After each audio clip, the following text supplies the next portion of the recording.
Hey everyone, it's Stephanie again, and you are tuned into the review of Married at First Sight Season 13, Reunion Part 1.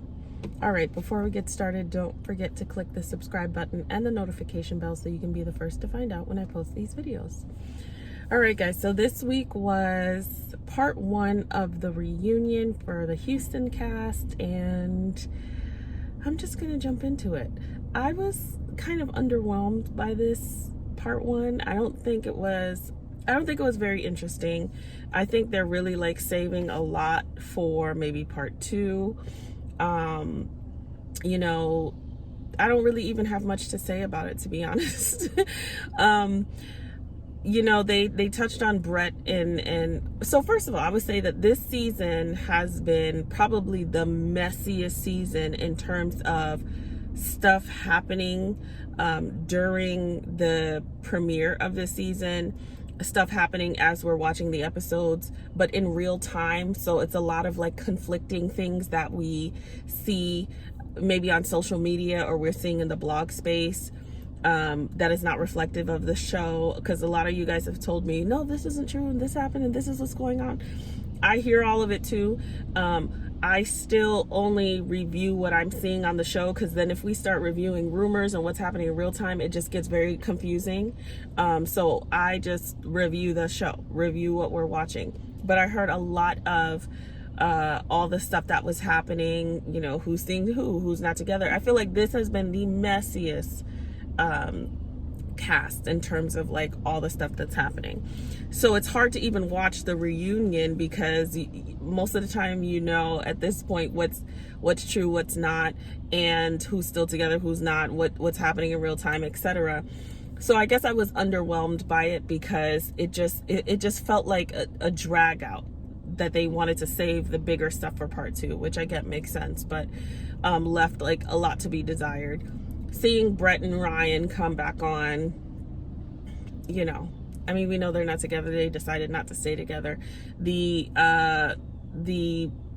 story of Brett hooking up with someone while they were still together, and this may have been before the app incident with Ryan. I don't know the timing of it all. I heard that as well. I don't necessarily believe that Brett, she said that nothing happened or something.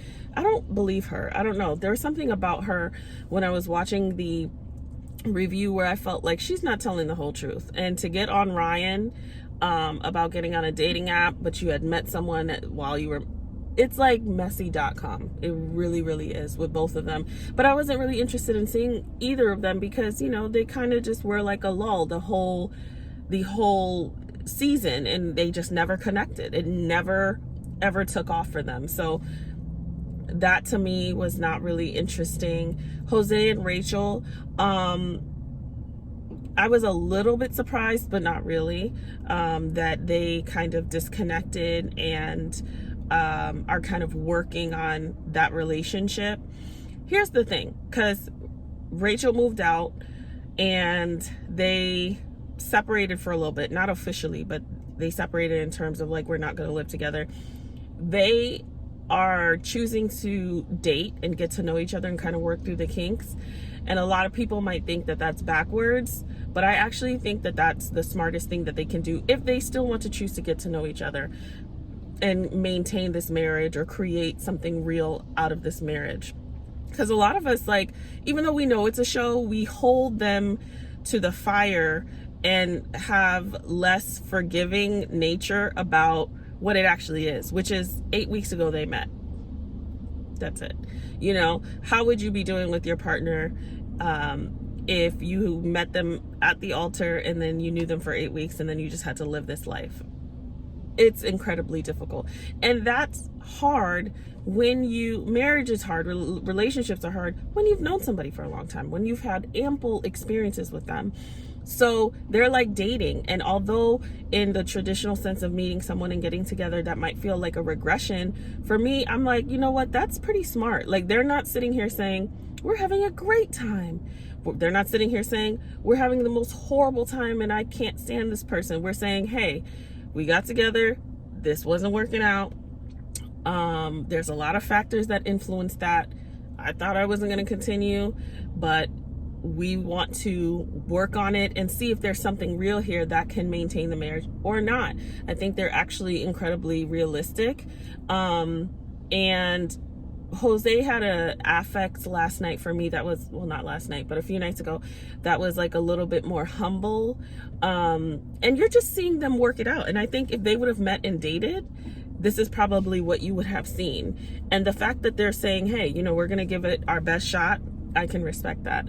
So I don't know. I don't know if they end up together. I wouldn't be surprised if they don't, but I wouldn't be surprised if they stay together for a while, just kind of figuring things out. I think that's the most genuine approach that they can do in real time.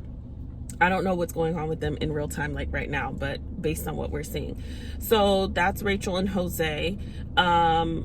We didn't see Johnny and Bao. We saw like a group dynamic with the guys, which was, you know, it was okay. They were kind of just talking and chatting away and nothing overwhelming there. We saw Zach and Michaela, of course, which is a to be continued, right? No surprise there. Zach and here's they both have issues, okay? They have more issues than Vogue. They both have a lot of issues. And I've been saying it for a while. Listen, Michaela, we already know, but Zach is like a quiet storm and people give Zach a lot of passes. But he has issues in a completely different way. What I did not like and what frustrated me towards the end is Michaela did not want to do the interview with Zach. And Michaela has always been about that. Control by leaving, control by getting upset. Whether she can control it or not, that's a mechanism of control. Changing the atmosphere by the way that you feel about it, the things that you say, the way that you respond. And Zach leaves too. That's what he does as well. But I didn't like that, okay, she's clearly, their stories are completely different. And I feel like there are elements of both of what they're saying that is accurate. I'm not going to say that Michaela's completely lying because, you know, we see her be able to manage her emotions less. And I'm not going to say that Zach is completely telling the truth either, because we have seen that there is some real inconsistencies on their stories. And I feel like in the middle, some of it on both sides is true. But when Zach finally gets on to be able to do this, Michaela's like, absolutely not. Kevin tried his best to get Zach out there. Kevin's a great host, by the way. She says no, but then she wants to jump in on Zach's interview because she doesn't like what's going on. And that is a problem. That's really frustrating to watch. It's a problem. And I don't know what happens next because I really try not to watch the previews, but I am glad that Zach was like, no, I'm not doing this with her because I wasn't able to hop on her interview. But it's just like chaos. You know, I'm kind of tired of them because it's more of the same. And we know that we knew that they didn't stay together. They still stayed together for like a week or so. I think they are just playing games, and I'm tired of it. I'm out because they are, in a way, I don't want to say they're deserving of each other, but they are in a way, because they kind of put up with each other's stuff. To have a decision day the way that they had it, and to circle back and play house for a week, and you know, we're having sex, we're not having sex. Just both of y'all need to figure it out and disconnect truly, so that you can figure yourselves out and figure out why you even stay on this roller coaster, because it's not healthy for anyone, and they're doing it to each other. You know, neither one of them is truly a victim, because they're doing things to each other and making excuses for each other. And like the montage of watching how much they made up and fought and you know, they had this complete blowout. But Michaela's a great girl. I would do anything for her. She's like the greatest girl I've ever met. That can't be true. That cannot be true. And you know, I love Zach. You know, Zach, I love him. He's a great man. That's, y'all, you know, they are such an interesting cast that it makes you question yourself. That's how you know they're good, because it's like, I'm now wondering, Is something wrong with me here? So Zach and Michaela, I mean, they'll be good for TV. I mean, they've been good for TV, so I'm sure part 2 of the reunion will be very interesting. But, you know, they really need to disconnect for real. Get out of the flurry of that. Which is why at the very beginning when they had sex so quickly, listen, people are entitled to do that, because a lot of people came and was like, what does that mean? You know, are you judging her for having sex? No, I'm not. I'm just saying that sex very quickly can cloud judgment, can create phantom feelings that are not truly there, because true feelings takes more than just sex to create. Sustainability of those feelings, longevity of those feelings, depth of those feelings, and they didn't have that. So that's why I say to anyone, just take your time just a little bit, especially in this experiment. Okay, in your own life, do whatever, but sex quickly can really cloud judgment. So that's Zach and Michaela. Last that I can remember that I even want to talk about is Mirla and Gill. So Mirla and Gill are no longer together. Listen, Gill's glow up Gill's glow up says a lot without saying much. Mirla and Gill are not together, okay?